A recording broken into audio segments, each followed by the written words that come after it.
അതിനൂതന hi tech സാങ്കേതിക വിദ്യകളോടെ വൻ നഗരങ്ങളെ പോലും വെല്ലുന്ന സൗകര്യങ്ങളുമായി നമ്മുടെ ചേലക്കരയിൽ Naturals men's and kids beauty parlour, doctors tower near bus stand, Chelakkara.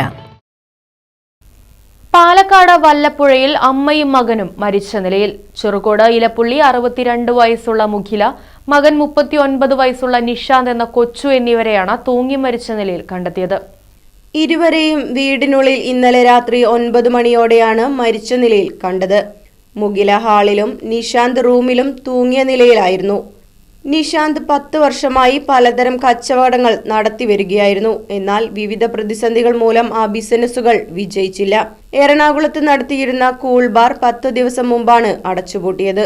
സാമ്പത്തിക പ്രതിസന്ധിയാണ് മരണകാരണമെന്നാണ് പട്ടാമ്പി പോലീസ് പറയുന്നത്. ഇൻക്വസ്റ്റ് നടപടികൾക്ക് ശേഷം മൃതദേഹം പാലക്കാട് ജില്ലാ ആശുപത്രിയിലേക്ക് മാറ്റി. പോസ്റ്റ്മോർട്ടം നടപടികൾക്ക് ശേഷം കുടുംബത്തിന് വിട്ടു നൽകും. നിഷാന്തിന്റെ മൂത്ത സഹോദരൻ ബിസിനസ് കേന്ദ്രീകരിച്ച് അഹമ്മദാബാദിലാണ് താമസം. News bureau, Palakkad. ഫർണിച്ചർ വിലയാണോ പ്രശ്നം? പകുതി വിലയ്ക്ക് ഫർണിച്ചറുകൾ സ്വന്തമാക്കാൻ ഒരു അവസരം, അതും EMI സൗകര്യത്തോടു കൂടി. ദുബായ് ഫർണിച്ചർ, ബസ് സ്റ്റാൻഡിന് സമീപം, ഓട്ടുപാറ, വടക്കാഞ്ചേരി.